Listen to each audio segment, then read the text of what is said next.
की दशा दिशा इस वक्त आप कैसे देख रहे हैं?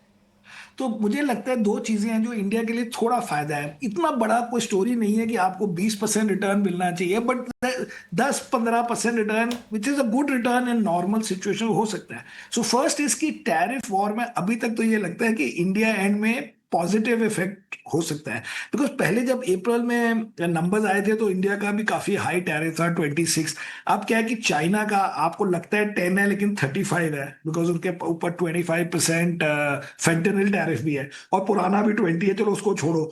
सो 35 एडिशनल टैरिफ लगा है। बांग्लादेश पे लग गया, श्रीलंका पे लग गया, वियतनाम पे 20 लग गया। These are the countries where basically आप टेक्सटाइल, इलेक्ट्रॉनिक्स ये वगैरह कर सकते हैं। सो अगर इंडिया ने एक्चुअली 10, 12, 15% कर लिया तो बहुत ही रिलेटिवली अच्छी चीज होगी। And also India, may be I don't know about ये सीड्स वगैरह का, जेनेटिकली मॉडिफाइड का, लेकिन ऑटो सेक्टर वगैरह को तो प्रोटेक्ट करने की कोई लॉजिक मुझे लगती नहीं है। तो होपफुली अगर कुछ डील में एक आध सेक्टर में थोड़े दिन के लिए प्लस माइनस होगा, but I think India will come out ahead अगर ये जो बातें हो रही हैं कि डील हो गई है या होने वाली है।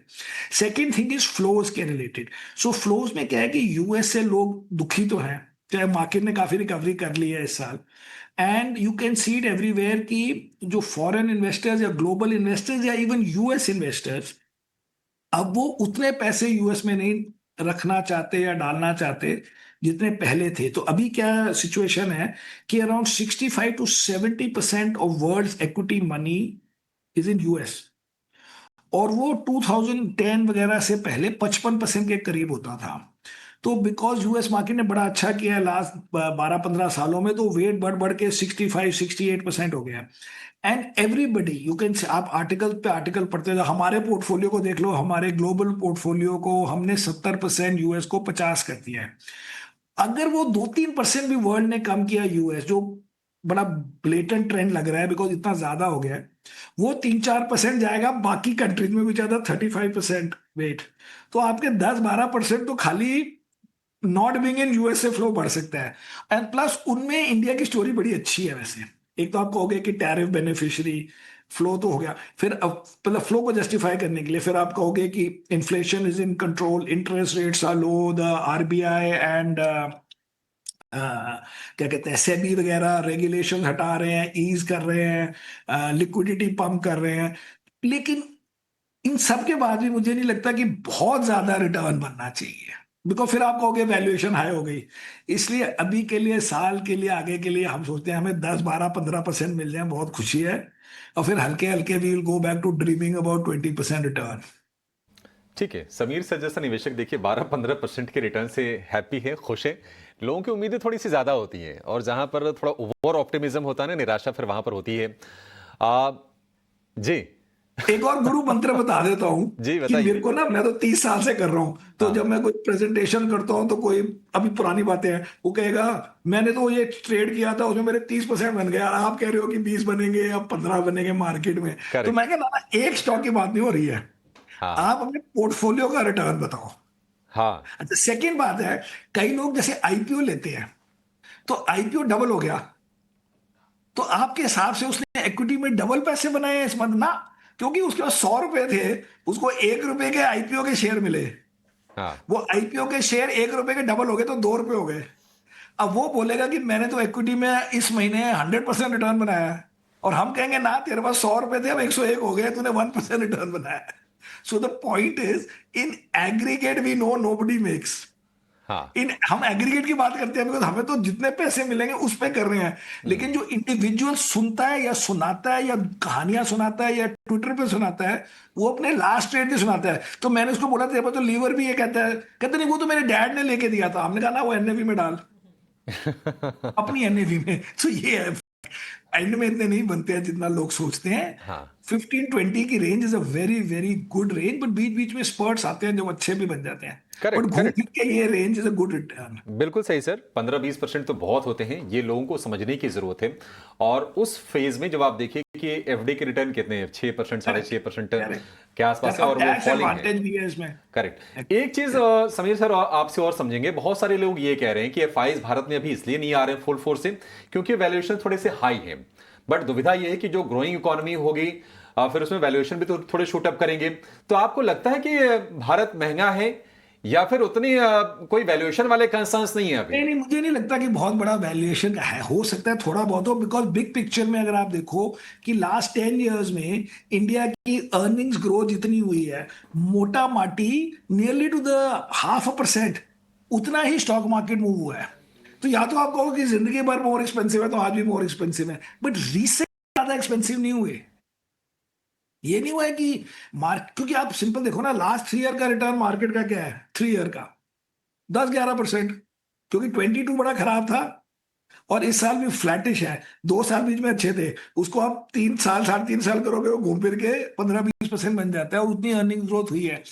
बट एफआई के फ्लोज इसलिए नहीं आए बिकॉज एक्चुअली आ रहे थे, लास्ट ईयर भी सितंबर तक आए थे, और सितंबर में और फिर जनवरी में बड़ी मैसिव सेलिंग हुई, मोर देन $20-25 billion की इन अ 4 month पीरियड, मतलब सितंबर में और जनवरी में। And that you could say कि एवरीबडी थॉट कि यूएस बड़ा अच्छा कर रहा है, that tax will be cut and reform and deregulation होगी और व्हाटएवर। उसके बाद अब देख लिया कि बड़ा अनसर्टेन है यूएस में। That is what I am saying, अगर यूएस को थोड़ा सा भी लोगों ने अंडरवेट किया, आप अगले सेगमेंट में दिखाइए कि आप टाइप करके गूगल में देखो, क्या कहते हैं, MSCI world ex US index. So there is an index जिसमें खाली यूएस हटा दिया है, उसके ईटीएफ में देखो कितने बिलियंस ऑफ डॉलर्स के फ्लोज आ गए जो पहले नहीं आते थे, because the world is suddenly thinking कि इतने ज्यादा यूएस में नहीं डालने, because US currency this year has weekend 11%, not against India but against DXY. तो इंडिया वालों की कोई इंडियन करेंसी भी नहीं चली तो लगता नहीं हुआ, लेकिन रेस्ट ऑफ द वर्ल्ड के लिए 8-10% तो करेंसी में चले गए। So this whole story is कि यूएस अगर लोगों ने अंडरवेट भी नहीं करने की जरूरत, मतलब थोड़ा डी एम्फोसाइज किया तो आपके फ्लोज आ जाएंगे। मुझे फ्लोज में डर नहीं लगता बहुत ज्यादा, नेगेटिव फ्लोज नहीं आएंगे, पॉजिटिव कितने आते हैं, will see how it goes. बिल्कुल बिल्कुल Sameer ji, I hear you there, and in fact आप यूएस की मार्केट्स और ग्लोबल फ्रंट पर बातचीत कर रहे हैं, और भारतीय बाजार में भी इकोनॉमी के फ्रंट पर अगर देखें तो पैरामीटर्स हर लिहाज से हमारे हक में ही है इस वक्त अगर देखें तो। लेकिन वन थिंग इज सर्टेन कि इकोनॉमिक रिकवरी भी इनफ नहीं है, इट इजंट इनफ, क्योंकि अर्निंग्स को भी फॉलो करना होगा, and we are on the cusp of earning season. अब रिजल्ट्स जो हैं, इनफैक्ट डोमेस्टिक मार्केट्स में आज ही आईटी मेजर टीसीएस के नतीजों से अर्निंग सीजन की शुरुआत हो जाएगी। सो कंसिडरिंग रिजल्ट सीजन, किस तरह से तिमाही नतीजों के दौर को आप देखते हैं? देखिए, क्वार्टरली अपडेट्स बैंक्स फाइनेंशियल्स के आए हैं, एफएमसीजी के आए हैं और रियल एस्टेट के आए जो कि अच्छे हैं, लेकिन आपके हिसाब से अर्निंग सीजन कैसा पैन आउट होगा? तो मैं इसलिए कह रहा था कि अगर आप, मैं कहें कि फ्लोज भी आ रहे हैं और एडवांटेज भी हो गया ऑफ टैरिफ, फिर भी बहुत ज्यादा मार्केट नहीं बढ़ सकती, बिकॉज एक्चुअली 2-3 ग्रुप्स की earnings little better than expectation है, बट एब्सोल्यूट में भी तो कुछ होना चाहिए ना। जैसे आईटी सेक्टर, अब वो आज कह रहे हैं सपोज क्या 0 to 3, अब वो 3 का 4 आ जाए, स्टॉक 4% बढ़ जाए, बट 4% से तो ना हमारी कंट्री चल सकती है। And same thing with the consumers staples वगैरह, और लीवर 4% आज बढ़ गया तो हु केयर्स। सो अभी क्या प्रॉब्लम है कि ये 2-3 large sectors and even banks will not have, तो हमारे जो टॉप होल्डिंग है, बट कोई बहुत ज्यादा ग्रोथ नहीं होगी, मे बी 10% होगी, 9% होगी। तो इसलिए ये 1-2 क्वार्टर में कोई अर्निंग्स ग्रोथ 15% वाली नहीं होने वाली, बिकॉज ये 2-3 groups have to do better, but over time they will, because बाकी सब ठीक चल रहा है, but it is current issue की अनसर्टेनिटी इन यूएस हो, तो हमारे आईटी वाले ज्यादा ग्रो भी करें, कैसे करें, और वैसे उनमें तो एआई का भी डिसरप्शन है। सो इसलिए I am not overly excited that way कि किसी रिजल्ट से मार्केट चलेगी extra, but normal if in aggregate the numbers are plus minus consensus, bit चलते रहेगा normal, the real मोटे returns which we call 20% plus, that is not happening this year, I think. Sameer sir, एक और चीज है कि 2020 से 2025 लोगों ने खूब पैसे बनाए, कोविड का भी फेज था तो वैल्यूएशंस भी चीप हो गए थे। 2025 से अगर हम 2030 की बात करें तो आप कहां पर पैसे डिप्लॉय करने की सलाह देंगे? आपके हिसाब से वो कौन से की एरियाज है जहां पर पैसे बनेंगे? और दूसरी चीज, बैंकिंग फाइनेंशियल ऑलरेडी हम देख रहे हैं कि bank Nifty all time high पर है और हम देख रहे हैं कि क्रेडिट ग्रोथ यहां से पिकअप कर रही है, एनपीएज काफी क्लीन अप हो चुका है, फॉलिंग इंटरेस्ट रेट्स हैं, तो सारी चीजें फेवरेबल हैं। सब कुछ ठीक है बैंकिंग फाइनेंशियल में या फिर कोई कंसर्निंग एरियाज भी हैं आपके हिसाब से? सो कंसर्न नहीं, बैंक्स वगैरह तो हमारी टॉप होल्डिंग है, इसलिए क्योंकि वो ज्यादा चले भी नहीं है एंड स्टेबल है एंड लार्ज कंपनीज के लिए उतनी ग्रोथ ही अच्छी होती है कि 15% हो जाए, क्योंकि स्मॉल कंपनीज में तो आप कह सकते हो 20-25% ग्रोथ हो। लेकिन हमें फाइनेंशियल सेक्टर में मुझे लगता है कि एक सेक्टर में स्टोरी टेलिंग बहुत ज्यादा हो गई है। वो स्टोरी टेलिंग हुई है हमारे सेक्टर में, विच इज कैपिटल मार्केट। इतनी भी स्टोरी नहीं बनानी चाहिए, क्योंकि 10 तो नए ब्रोकर आ रहे हैं ऑनलाइन, 10 मीन बड़े सारे ऑनलाइन ब्रोकर आ रहे हैं, कंपटीशन बढ़ रहा है एंड हर चीज को अनलिमिटेड खींच देता हो कि ये तो सारी कंट्री के पास डीमैट अकाउंट होंगे और ये होगा, ये सब कहानियां मैं नहीं मानता। मैं कहता हूँ कि ये चीजें 20-25% ऑफ इंडिया के लिए हैं, बिकॉज उसमें फैमिलीज गिननी चाहिए। हमारे यहाँ कहेंगे रोज अकाउंट खुलते जाएंगे, ट्रेडिंग होती रहेगी, वो ऑप्शन प्रीमियम बढ़ते रहेंगे, ऐसे मुझे नहीं लगता कि लाइफ में होता है इतना ज्यादा। सो उस कैपिटल मार्केट के कुछ को छोड़कर बाकी सब बढ़िया है। Our number one weightage by a big this thing is financial sector, but उसमें अगर आप है ना, एक प्रॉब्लम क्या है हमारे हिसाब से is in the storytelling in the capital market sector. Sameer sir, it's quite an insightful conversation.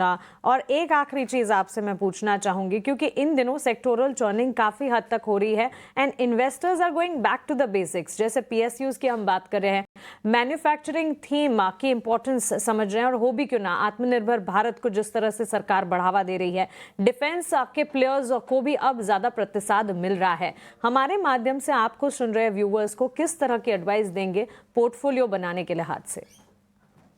हम उनको एडवाइस देंगे कि अपनी नौकरी पर ध्यान दें और हमारे को पैसे दे दें, हमारे फंड में या किसी और के फंड में दे दें। तो बड़ी लो फी पे सब काम हो रहा है हमारी इंडस्ट्री में। मेहनत अपने बिजनेस पे करें, यहाँ पे 2% एक्स्ट्रा लेस कमाने से कुछ नहीं बनेगा, इनकम को बढ़ाना है। इन्वेस्टिंग अनलेस कि आपको बड़ा इंटरेस्ट है और आप काम के बाद 2 घंटे ये करना चाहते हैं तो कीजिए, वरना आप नेटफ्लिक्स देखिए और फंड मैनेजर को काम करने दीजिए। बिल्कुल बिल्कुल समीर से, देखिए यही तो आपकी खास बात है। बिल्कुल मार्केट में प्रैक्टिकल अप्रोच और जिस सलाह से पैसे बन सकते हैं वो सलाह, बहुत ऐसा नहीं कि लंबे चौड़े वादे होंगे। और मुझे लगता है कि यंग पीपल को स्टॉक मार्केट से कुछ नहीं मिलेगा directly. Stock market they should be interested, अपने आप इन्वेस्ट करो, अपने आप करो, फंड में मत डालो, लेकिन पहले अपना करियर बनाना है। आप 10 साल बाद ये करियर नहीं बार बार बोल सकते कि मैंने स्टॉक इन्वेस्ट किए थे तो हो गया मेरा काम। ये कोई काम नहीं है, आप फुल्ली ऑक्यूपाइड भी नहीं रहेंगे। It is very boring for people who are not in the thick of thing. हमारे लिए बोरिंग नहीं है क्योंकि कोई ब्रोकर आ रहा है, कभी मैनेजमेंट आ रही है, कभी कॉन्फ्रेंस कॉल चल रही है। वो इंडिविजुअल अपने कमरे में बैठ के कैसे करेगा ये सब? So beyond a point it's very lonely business if you are an individual. अब यहाँ तो टीम है, 15 एनालिस्ट है, तो हर कोई बातें चल रही है, कोई कॉन्फ्रेंस चल रही है, कोई जूम कॉल चल रही है, it's a different game. It is not a business, it's not a कि हर आदमी को अपने आप सब कुछ करना है। अपनी नौकरी में, करियर में ग्रोथ करो, मच बिगर। अब आप देखो वहां पे $200 मिलियन की तो सैलरियां मिल रही हैं एआई में। ठीक, वो हमारे यहाँ कहें, हम स्टॉक मार्केट में हमने ट्रेडिंग कर ली तो समीर क्या सर, कर लिया? कल कल आया ना, पढ़ा ना आपने कि फेसबुक वालों ने मतलब बेटा 200 मिलियन की सैलरी दे रहे हैं। हाँ समीर सैलरी सर, बनाओ, करियर बनाओ पहले। एक आखिरी सवाल आपसे होगा कि एफआईज तो हम देख रहे हैं कि इंडेक्स फ्यूचर्स में 28-30% लॉन्ग है, 71-72% शॉर्ट है। आप जरा सर अपना बता दीजिए कि आपकी बाजार में अभी क्या पोजीशनिंग है, कितने लॉन्ग शॉर्ट हैं? सो हमारे फंड का जो एवरेज, अब बाय द वे 5 दिनों में हमारे 20 साल हो जाएंगे, 15 जुलाई को, मैं तो भूल ही गया। 15 जुलाई इज एट 20 ईयर्स। सो हमारा average net exposure for this 20 years, अगर मैं मंथ एंड नंबर लूं, is about 63%। That means long minus short. अभी मेरा लॉन्ग माइनस शॉर्ट है 72%, मतलब मैं मोर बुलिश देन आवर हिस्ट्री हूं। हमारा highest which was in 2014 and a little bit during COVID times was about 80-85%। तो हम 100 कभी नहीं गए। So in that 73, maybe we are 120 long and some 40 odd short. Sameer sir, while we let you go, आपको एक complement ज़रूर देना चाहूँगी मैं। सही मायने में एक गुरु होने की भूमिका आज आपने निभाई है, क्योंकि यंगस्टर्स के लिए आपने जो लास्ट टेक अवे दिया है, मैं बिल्कुल इस चीज़ को मानती हूँ। फास्ट मनी, शॉर्टकट्स के चक्कर में अपने करियर को इम्पोर्टेंस ना देते हुए यंगस्टर्स जब इस तरह के एंट्री अपॉर्चुनिटीज़ भारतीय बाजार में ढूंढ लेते हो, शायद समझते नहीं है कि कितने सालों के अनुभव के बाद आप यहाँ तक पहुँचे हैं। So there are no shortcuts, पहले अपना करियर बनाएं। ये सबसे बड़ी एडवाइस आई थिंक आज के युवा के लिए, क्योंकि भारत एक ऐसा देश है जहाँ पर युवा पॉपुलेशन कितनी ज्यादा है। So this take coming from you makes a lot of sense. Thank you so much, have a nice day to you. हमारे साथ जुड़ने के लिए आपका बहुत thank you sir. Thank you. Thanks much. और चलिए इसी के साथ मार्केट के महारथी को हम इस वक्त यहीं समेटने जा रहे हैं, लेकिन ईटी नाउ स्वदेश पर खबरों का सिलसिला लगातार जारी है। आप बने रहें हमारे साथ। नमस्कार। नमस्कार।